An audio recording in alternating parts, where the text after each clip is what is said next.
A lighthouse is meant to sweep in silence, steady as a metronome.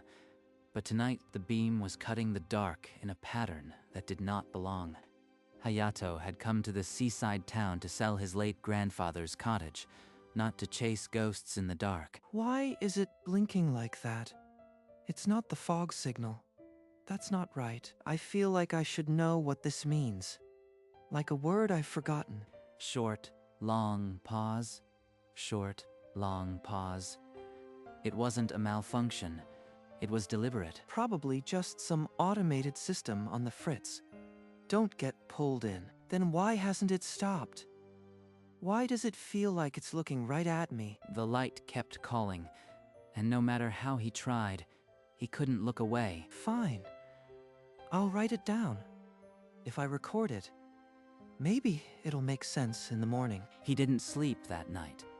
The lighthouse had planted a question in his mind, and it wasn't done with him yet. The next evening, he stood on the rocky beach, notebook in hand, as the lighthouse began its uneven dance across the bay. It's the exact same sequence. A full minute, then it loops.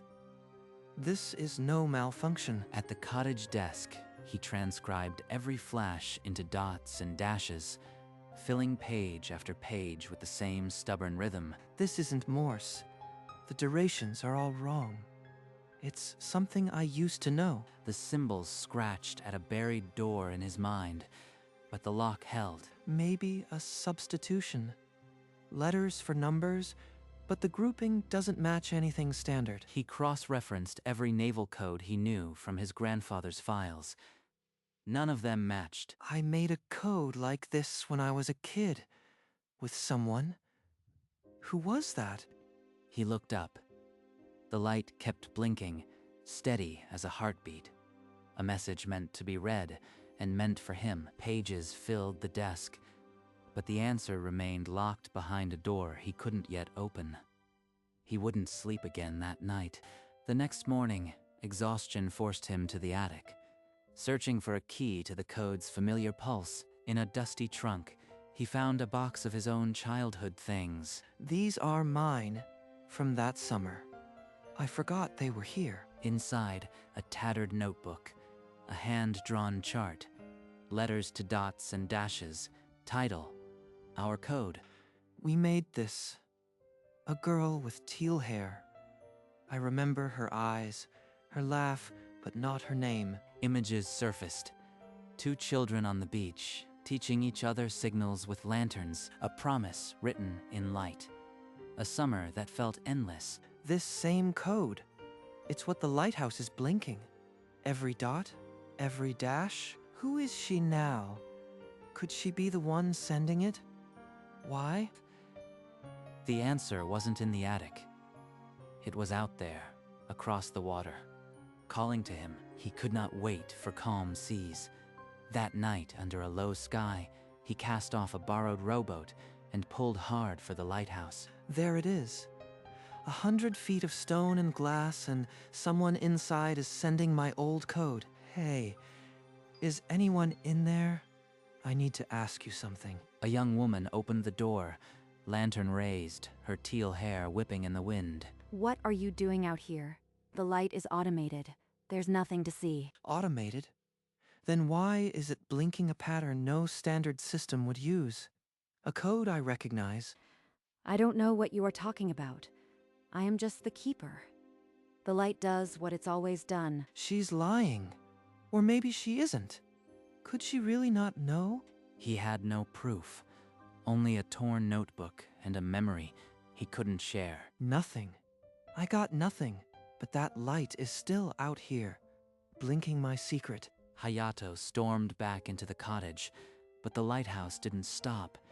It seemed to pulse faster now, as if it knew he'd come close. He sat at the desk, comparing the flashes to the childhood chart, and suddenly the pattern locked into place. H-A-Y-A. Someone is spelling my childhood nickname. My name. The night turned cold. The cottage walls felt like glass. No one here knows that name. I haven't used it since that summer. This is impossible. He shoved the desk against the door His hands shook so hard he could barely lock it. Who is out there? Watching me? Sending this code night after night? The light kept blinking through the window, casting his own name onto the wall. I can't stay here. I need to leave before this thing consumes me. He grabbed his bag, phone in hand, already dialing the real estate agent to finalize the sale. Morning light didn't soften the fear. Hayato threw his luggage into the car, keeping his back to the bay. He had just hung up with the agent. The sale would be final by noon. A for sale sign was already staked in the grass. Just drive away. Don't look back. Whatever is out there, it's not my concern. But the lighthouse caught him. Its beam cut through the daylight, a pale blade across the waves. It can't be. In broad daylight? That's not possible. Why now? W-A-I-T. The flashes spelled it clearly, urgently, as if the light itself might burn out if he didn't see. It's begging me. Someone is actually begging me to stay. Who? Why do they know my name? His hand tightened on the door handle, knuckles white. The other hand held the childhood notebook like a lifeline. If I go back, what am I walking into? But if I leave, that light will never let me forget. He didn't get in the car. He just stood there, the engine off, the weight still ringing in the daylight. He couldn't drive away. By evening, the boat was back in the water, his hands steady on the oars. He found her on the rocks, alone. She stared at the horizon, like a woman carved from salt and sorrow. I saw the signal today. It asked me to wait. Why would you do that? You should go back. There's nothing here for you. You are lying again. I can see it in your eyes. That code is ours.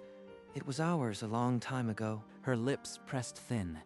She wouldn't look at him, but her eyes welled with something that looked like a lifetime of waiting. I am not your enemy. If you are in trouble, if someone is making you do this, just tell me. Some things are meant to stay on this side of the bay. Just go. He left, but not in defeat. The sadness in her voice had replaced his fear with a heavy, unfamiliar ache. She's not a threat. She's a prisoner. And I just walked away. He couldn't stay inside. The sea air pulled him out to the rocky shore. There it is, but not my name. Something longer, more deliberate. C-O-M-E. Then a pause. Then B-A-C-K. The message hung in the night like a prayer. She's not just signaling. She's asking. Begging maybe. For me specifically. This whole time, it wasn't a threat. It was hope. Someone's been waiting for me to understand. The light swept the dark, patient, and relentless. It had waited for years. It would wait a little longer. I can't be the one who walks away twice. Not again. He tucked the notebook into his coat and turned toward the dock. I'm going back. This time, I won't leave until I know the truth. The lighthouse beam strobed across the water, lighting his way back to her. She was waiting for him at the lighthouse's base. Lantern unlit, her silhouette etched against the stone. You are the one sending the code. That secret we made as children. Why are you using it? Her composure shattered. A single sob escaped, and the mask crumbled. Because it was meant for you. Only you. From the girl you left behind. The words spilled out, messy and broken. She was the girl with the teal hair. The one he'd promised to write. Her. The girl from that summer. But I forgot her name. How could I forget? I never forgot you. I never forgot the code. Every night for 3 years, I've been blinking your name across the bay. The mystery of the lighthouse crumbled. It wasn't a ghost. It wasn't a threat. It was a promise kept by a lonely heart. All this time, she was waiting for me, and I almost ran away. The light kept flashing overhead, but now he understood. It was a thread from the past, tying him to this woman who had never let go. I saved this. From that last day on the beach. That's us. The day you promised you'd write, I waited for that letter for years. A pinky promise sealed in the last light of a childhood summer. I still have the shell you gave me. I kept it all this time. I forgot her name. All these years. I forgot the name of the girl I promised to never forget. My grandfather was the old keeper. When he passed, I took over. And I remembered the code. I thought if I sent your name out into the dark, maybe one day you'd see it and come back. She's been doing this every night, alone. Because of a promise I couldn't even remember. I didn't know you'd forgotten my name until now. He had no words. Only the crushing weight of a promise broken by silence. He led her to the stone steps, the only place they could sit under the spinning light. I am sorry. I forgot your name, but I never forgot the code. That summer, it mattered. What's your name? Your real name. I want to remember it this time. Hikari. My name is Hikari. Hikari. Light. Of course. The name I should have carried with me. I am not selling the cottage. I am staying here. I want to know you again. He pulled out the sale contract from his coat, the one he'd almost signed, and tore it in two. See? It's done. I am not running this time. He offered her his handkerchief, the plain one from his pocket, an ordinary gesture, but heavy with unspoken apology. Then, let's start again. Show me the code once more. Haya. The days that followed blurred into a rhythm of salt and work. Each morning, Hayato rowed across to help. Show me how you control the signal. I want to understand. It's just a simple switch my grandfather made. I connected it to the main light. She showed him the makeshift panel, wires taped with handwritten labels. She built this alone. Every flicker, every night, just waiting. Remember how we used flashlights to practice? Yours always had a loose battery. They laughed, the first real laugh between them, light and nervous. We thought we were so clever. A secret language no one else could crack. They worked side by side, polishing the lens, painting the old walls. The code became their shared task, but in the quiet moments, the weight of lost years still hung between them, waiting to be addressed. A letter from the Maritime Council arrived. The irregular light pattern was a violation of navigation code. They're right. I've been breaking the rules for 3 years. I have to stop the code. Number. That signal is more than a light. It's a story, a promise. We're not giving up. He went to the council office himself, the old notebook in his hand as proof of a history worth preserving. This lighthouse has stood for a century. The code is a living piece of our town's soul. Let people see it. After tense discussion, the council agreed. A living exhibition. The code could stay, but only if the public could learn its meaning. Now everyone will know. Our private code. It won't be ours alone anymore. Maybe that's not a bad thing. Secrets kept us apart for years. Maybe now they can bring people here. The news spread, and for the first time, strangers crossed the bay to see the lighthouse that spoke in light. Our code is out there now, but so are we. I hope she's ready. While sorting the last of his grandfather's belongings, Hayato found a false bottom in the old desk, and inside, a bundle of unsent letters. They're addressed to someone at the lighthouse, to Hikari's grandfather. Why didn't he send them? The letters spoke of gratitude for a summer friendship, and a deep regret for the abrupt move that severed all contact. Hikari, I found something. Our grandfathers.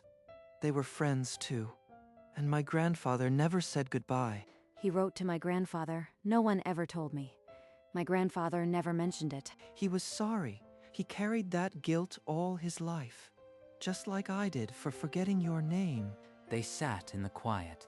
The letters spread between them, mourning a connection that could have been and cherishing the one they now had. We'll finish the restoration for them. And we'll make sure this lighthouse keeps telling their story alongside ours. Together. We'll do it together. I am glad you found those letters, Haya. The past was no longer just a wound. It had become the foundation they would stand on together. A freshly painted sign stood at the entrance. Hikari Lighthouse, open for tours. The restoration was complete. No more secrets. Now the light belongs to everyone. By noon, townsfolk and visitors gathered at the lighthouse base, their faces lifted toward the tower. This lighthouse has been a silent watcher for a century. Today, it becomes a voice. She flipped the switch. The giant beam awoke, and the first pulse of the code cut through the daylight. That's our code. No longer lonely. Full of hope. The crowd gasped, then applauded. Children pointed, trying to mimic the rhythm. Thank you, Haya, for believing in this. Thank you for waiting. For 3 years and a whole lifetime. The lighthouse blinked on, carrying their promise out to sea for all to see. The last of the visitors had gone, and the lighthouse stood in a rare quiet. Hayato and Hikari found themselves alone on the balcony, the bay stretching dark beneath them. I almost lost you that first night. If you hadn't looked at the light. I was terrified. But the code, it was like hearing a lullaby from a dream I couldn't remember. I waited so long, I almost forgot what I was waiting for. Then you came back. I forgot your name. I am sorry, but the feeling of mattering to someone that never left. You were the only one who ever saw me, Haya, not the lighthouse, not the keeper, just me. Their hands rested on the cold railing, not touching, but closer than they'd ever been. We each had a light on this bay. Yours called me back. Mine will always be here for you. Then we're each other's lighthouse. That's enough. The beam swept over them and out to sea, blinking a language older than words. A promise that had finally come home. Months turned the seasons, and the returning light brought visitors across the bay. Hayato made the cottage a home, his mornings filled with the distant rhythm of the lighthouse. One dawn, he opened the door to a small spiral shell on the doorstep, half buried in sand. Same kind we used to pocket on the beach. She left this for me. He picked it up carefully, as if it held the echoes of their summer. He set it on the windowsill, facing the lighthouse across the water. A little piece of her, right here. A quiet reminder that we're still connected. As night fell, the lighthouse began its familiar dance. The shell caught the light in its ridges. Every night, that code says my name. And now, every morning, this shell says hers. 2 points of light, 2 lives, and a sea that no longer felt so wide. On a cool evening, he walked the path to the lighthouse, the beam spinning low over the water. She's up in the lantern room. I can see her writing by the light. Hikari sat with a logbook open on her lap, its pages filled with different handwriting. I've been keeping a record, all the people who come here because of the code, their stories. A man proposed under the first blink of wait. A woman reunited with her father because he saw the light and remembered a promise. Our secret code? It's doing more than I ever imagined. They turned the pages together, reading of hope sparked by 2 children and a summer promise. This lighthouse isn't just ours anymore. It belongs to everyone who needed a signal to come home. Even when we felt invisible, this light was never just for us. It was always waiting to be seen. The beam swept on, carrying their shared history into the dark, a story now belonging to the world. Dusk settled over the bay, and Hayato lifted his small lantern to the window. Across the water, Hikari held hers high, the lighthouse beam sweeping low behind her. Then, a flicker from the cottage. Short, long, short. An answer. The lighthouse replied in kind, the same pattern echoing across the waves. Night after night, the code no longer called out in lonely hope. It spoke of presence, of constancy. The childhood promise had become a conversation, a quiet ritual binding 2 shores. Some promises take a lifetime to keep, but they always find their way home. A light that never stopped waiting, and finally, a light that answered. And the sea carried their code onward, a quiet promise echoing into the dawn. The lighthouse blinked on, and somewhere a boy and girl with their flashlights smiled. As dawn crept over the bay, the lighthouse beam dimmed, its work done until night returned. The shell on my windowsill catches the first light. Hikari's signal, resting until dusk. The town woke to the sound of gulls and the distant horn of a tour boat. Another day of visitors eager to learn the code. They come from everywhere, wanting to know the story, wanting to learn the language of light. And when they leave, they take a piece of our summer with them. A promise they can share. By day, the lighthouse was a beacon of history. By night, it became what it had always been, a private conversation made public. I used to blink this code into an empty dark, just hoping. Now it fills the whole bay. And it reaches the cottage every night, right where it belongs. Some lights are meant to guide ships. This one was meant to lead a heart back home, and it did. Hayato and Hikari watched the new day from their separate shores, the code resting, their connection unbroken. The lighthouse stood against the fading sky. No longer a mystery, but a familiar shape on the horizon of their days. Hayato walked the coastal path, no lantern in hand, only the memory of a light that had once called him home. Every evening, this path feels shorter. Like the island knows I am exactly where I should be.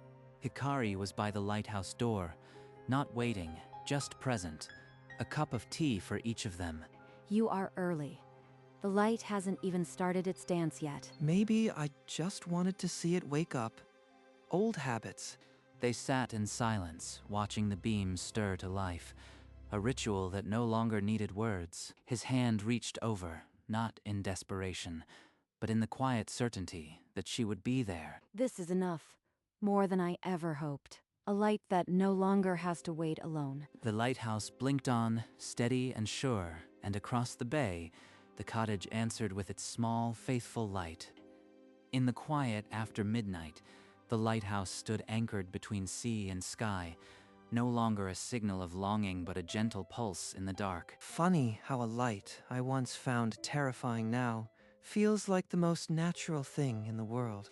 Hikari wound the clock in the lantern room, a nightly ritual that had long ceased to feel like routine. The code is writing itself into the town's history now. Someone said it's in a travel guide. A travel guide? They'd better not translate it wrong. The bay held their laughter, then stilled. Below the wind, the lighthouse kept its steady rhythm, spelling a name that had become a promise. On the cottage windowsill, the shell still caught the light, a silent token of a morning that had changed everything. A piece of her, a piece of us. Right where it belongs. Some stories end in fireworks. This one ended in a lighthouse beam that said, without faltering, "I have always been here," and it would be there tomorrow, and the night after. A light that never stopped waiting, and a light that had finally come home.